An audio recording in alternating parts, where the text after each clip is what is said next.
Muy buenos días. Vamos a continuar con la parte 2 de nuestro curso Técnicas para el aprendizaje significativo. En esta segunda parte tenemos las técnicas de comprensión de la información. Como recordarás, en la primera parte abordamos las técnicas de búsqueda. Una vez que nuestros niños, adolescentes o adultos han buscado la información y han encontrado una información relevante, podemos aplicar ahora un conjunto de técnicas que son fundamentales para permitirles que comprendan. Así es, efectivamente la finalidad de las técnicas no es solamente el simple hecho de seguir procedimientos ordenados, por supuesto, para obtener un resultado.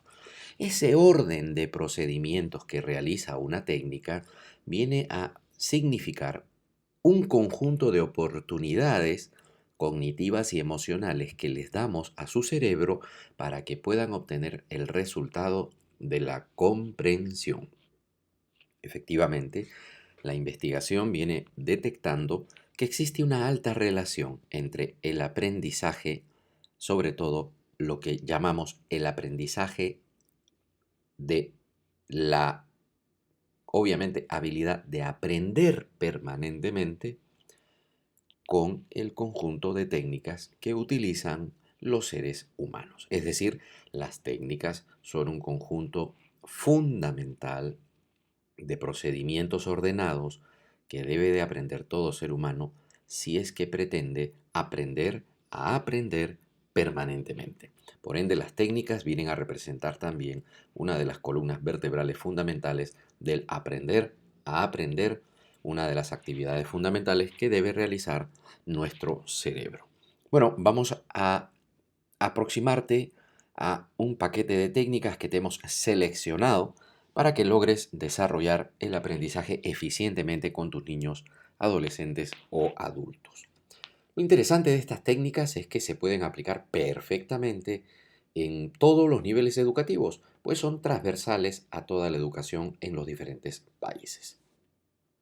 Bueno, tenemos primero la lectura comprensiva, luego nos familiarizaremos con el resumen, la síntesis, los cuadros comparativos, la estructuración semántica, que es una técnica muy, digámoslo así, eh, similar en cuanto a la finalidad con la lectura comprensiva, pero con procedimientos totalmente distintos. Los famosos mapas conceptuales, que están ahora en gran discusión, los test Close, los test GOBETS y el análisis de vídeo. Vámonos entonces con la lectura comprensiva. La lectura comprensiva es aquella lectura que se practica no con fines recreativos, sino con fines principales y fundamentales de entender.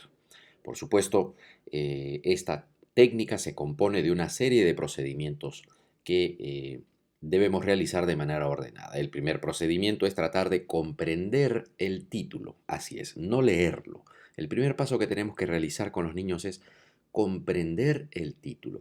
El título puede ser directo o indirecto. Por ejemplo, un autor puede escribir la clasificación de los alimentos. Bueno, es un título completamente directo. Pero otro autor puede escribir, por ejemplo, los gallinazos sin plumas. En este caso, Julio Ramón Ribeiro utiliza un título indirecto, es decir, que necesita y requiere profundizarse en su comprensión para poder entender a qué se refiere él o a qué podría referirse con un gallinazo sin pluma. Finalmente se refiere, por supuesto, a los niños que recolectaban basura en Lima de fines del siglo XIX.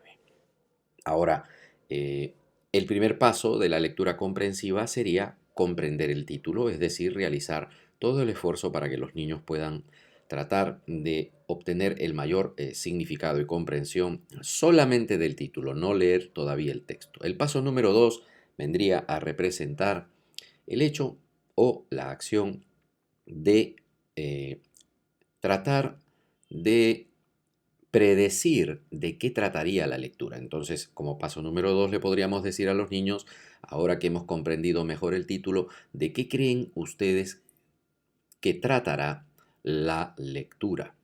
Así, lo que buscamos es que ellos puedan realizar una serie de predicciones, es decir, un conjunto de hipótesis sobre lo que nos va a referir el contenido o la información de la lectura. Como paso número 3, se puede realizar una revisión de la estructura de la lectura, observar, por ejemplo, si tiene títulos, subtítulos, si hay palabras en negrita u otro tipo de detalles en su organización y estructura. El siguiente paso puede ser que realicemos una lectura solamente superficial, tratando por supuesto de familiarizarnos un poco con el texto. El siguiente paso ya puede ser pasar a realizar una lectura mucho más precisa y sistemática que tiene como finalidad aplicar, por ejemplo, el subrayado, ya sea de ideas o de palabras que consideramos clave. Posteriormente se puede realizar lo que se denomina un resumen, pero lo abordaremos más adelante, al igual que la síntesis. Como puedes observar, en la lectura comprensiva hay una técnica o una pequeña técnica muy importante y esa es el subrayado.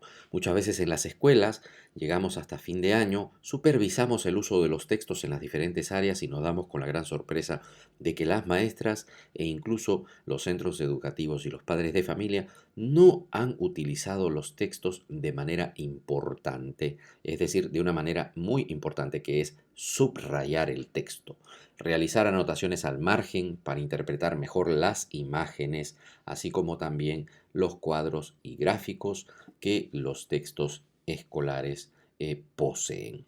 Es por eso que ningún niño debería de terminar el primero o segundo grado de primaria sin haber aplicado la técnica ya del subrayado dentro, a su vez, de la técnica de lectura comprensiva.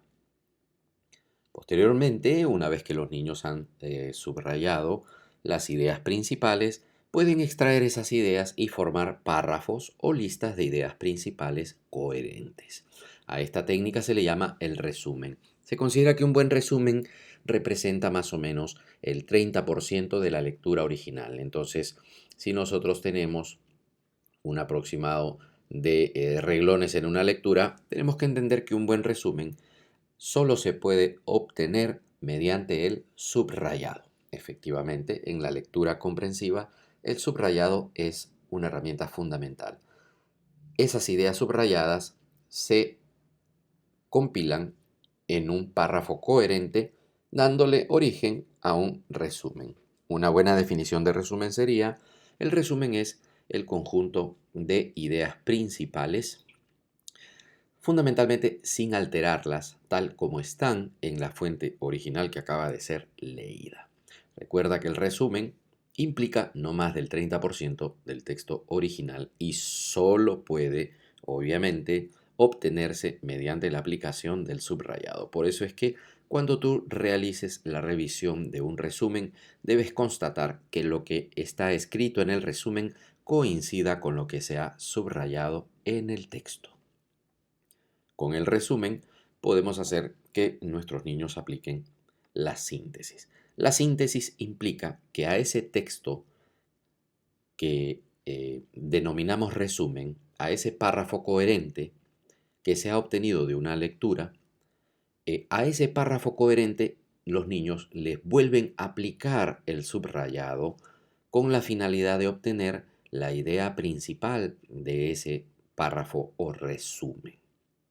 De esa manera, una buena definición de síntesis es entenderla como la idea principal del resumen. Por ello, solo podrá ser obtenida mediante el ejercicio o la aplicación del subrayado. Si quieres revisar la síntesis, tendrás que observar que la idea principal que ha sido seleccionada coincida plenamente con la idea subrayada en el resumen. Y a su vez el resumen debe coincidir con el subrayado del texto original. Una síntesis no tiene por qué ser mayor a un 5% del texto original. Entonces, si el texto original tiene 100% en sus reglones, un resumen es el 30% y una síntesis no más del 5% del texto o reglones.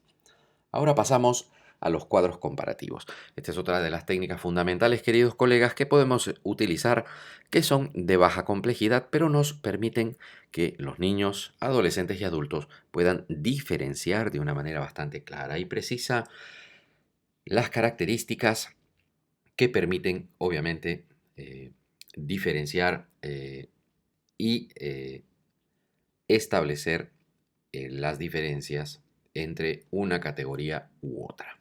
En el caso del ejemplo puedes observar que colocamos siempre las dos categorías que queremos comparar en la parte superior, dejando en las columnas, obviamente, izquierda y derecha, el espacio suficiente para que puedan colocar las diferencias que van identificando y de esa manera podemos comprobar si están comprendiendo, obviamente, las características que diferencian un concepto de otro, un procedimiento de otro también. Otra de las técnicas muy importantes que puedes utilizar son los famosos mapas conceptuales. Pero sobre los mapas vamos a hacer algunas precisiones.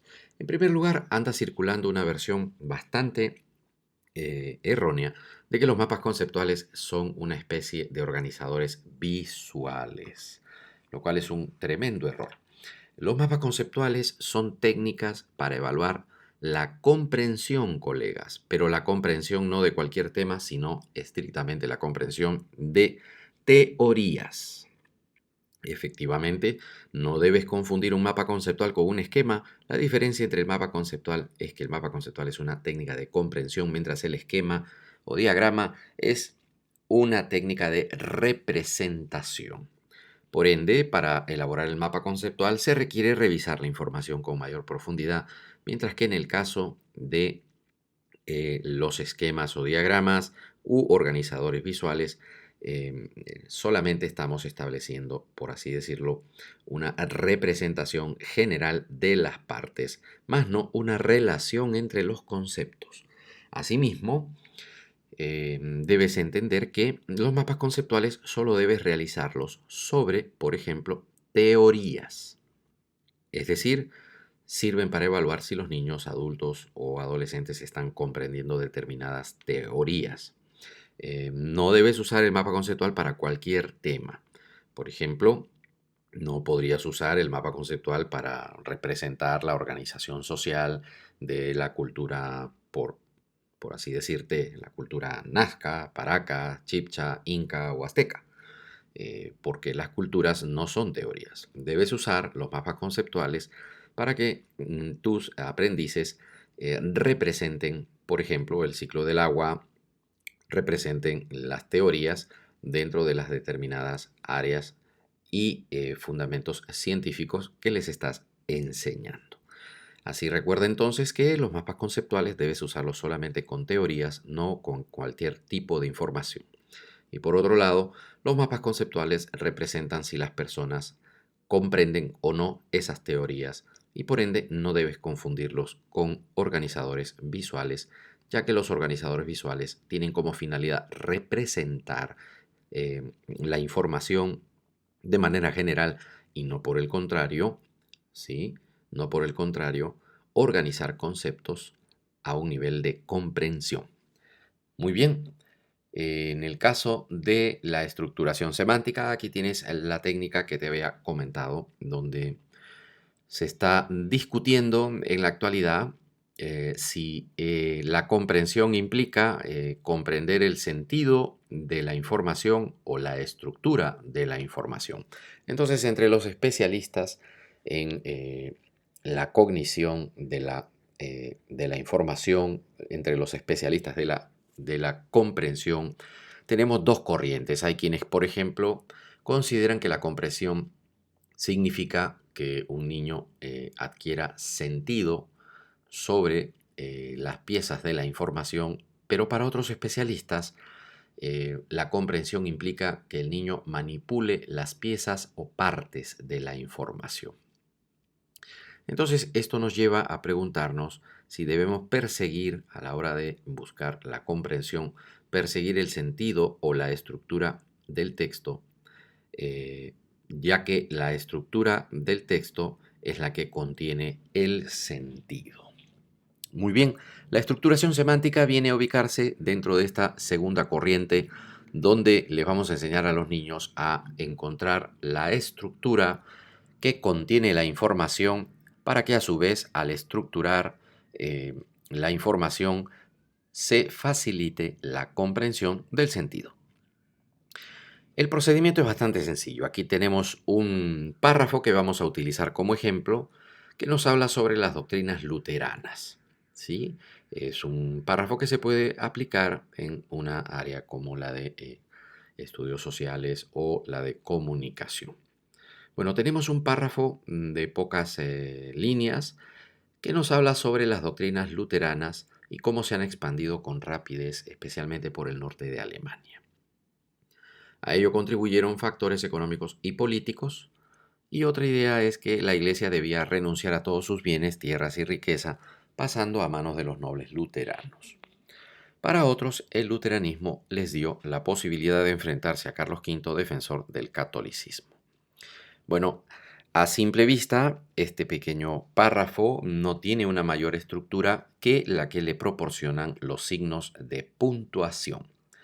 Si aplicamos la técnica, lo que hacemos es guiarnos, por supuesto, por los signos de puntuación y por las ideas principales y pasamos a la segunda etapa, seleccionando los grandes bloques, identificando los bloques de información para poder diferenciarlos unos del otro. Como puedes observar, en este segundo paso, encontramos que este párrafo tiene un total de 4 bloques. Aquí tienes el bloque número 1, que habla sobre las doctrinas, el bloque número 2, que habla sobre lo que contribuyeron los factores económicos y políticos, el bloque 3, que nos habla sobre la Iglesia y su papel, y el bloque número 4, que nos habla sobre otros factores. Como puedes observar, el párrafo sí tiene una estructura y esa estructura se compone en primer lugar de sus grandes ideas o partes. En un tercer paso podemos colocar aquí y nos damos cuenta en un pequeño organizador gráfico que hay dos tipos de factores, económicos y políticos, y esto se identifica obviamente en la idea número 2, en donde se puede reconocer fácilmente que hay dos factores que conforman esta expansión del luteranismo. Entonces, al colocar los dos factores, lo que hacemos ahora es ordenar los otros elementos que encontramos en esta lectura que se compone de 4 grandes bloques de información. Y si ordenamos a través de una relación de causa y efecto, podemos encontrar que los factores económicos son la concentración de bienes, los factores políticos la oposición a Carlos V y estos factores generaron como consecuencia la expansión del luteranismo. Así, de esta manera, con esta técnica hemos pasado de este tipo de párrafo donde la información no está mayormente diferenciada a un tipo de información donde al identificar sus partes y las relaciones de causa y efecto, los niños pueden comprender de una manera mucho más eficiente el contenido y el significado y sentido de este texto. En eso consiste lo que denominamos la estructuración semántica, una técnica bastante interesante que permite manipular las estructuras que contiene, obviamente, toda información. Otra de las técnicas fundamentales para comprender son los famosos test clause. Los famosos test se componen de igualmente un conjunto de párrafos a los que nosotros vamos a quitarle ciertas palabras clave. Tú puedes elegir párrafos, por ejemplo, de 200 o 300 palabras y vas a quitarle, digamos, siempre la primera y luego la quinta palabra, o puedes quitar la primera y la sexta, o puedes quitar, digámoslo así, la segunda y siempre retirar la palabra en el espacio que tú selecciones numéricamente o intencionalmente retirar determinadas palabras que van a hacer falta para que el párrafo tenga un sentido completo. Este test clause se utiliza muchísimo en la evaluación de exámenes internacionales de la lengua inglesa, como por ejemplo el TOEFL o el GMAT. Este tipo de test es bastante utilizado internacionalmente para poder evaluar si un determinado aprendiz está comprendiendo o no un determinado párrafo o lectura. Quiere decir que es una técnica de evaluación de la comprensión lectora. Otra de las técnicas fundamentales es el test GOBET. El test GOBET significa que puedes seleccionar un párrafo de un texto, puedes seleccionar una fotografía, un artefacto, un edificio, un contrato, una ley, una parte de una máquina, etc. Es decir, seleccionar una unidad de información que forme parte de un todo. Lo que vas a hacer es que tus estudiantes identifiquen la pieza de información, que expliquen el contexto, en dónde ésta se ubica, qué importancia tiene, qué significado, qué implicancias, qué función cumple y cómo se ubica en el todo al que pertenece. Por ejemplo, cuando le colocas a los niños una hoja en la pizarra, los estás invitando a que puedan identificar qué parte de una planta es y por supuesto te puedan indicar cuáles son sus características, sus funciones y puedan ubicar la hoja en el todo, es decir, en la estructura de la planta. El test GOBET es fundamental porque va a permitir revelar si nuestros aprendices están comprendiendo el todo y las partes. El análisis de vídeo finalmente es una de las técnicas fundamentales y más contemporáneas que necesitas incorporar a tu práctica. Es muy parecida a la lectura comprensiva. En esta técnica los niños deben realizar, obviamente, un análisis del vídeo siguiendo un conjunto de procedimientos ordenados.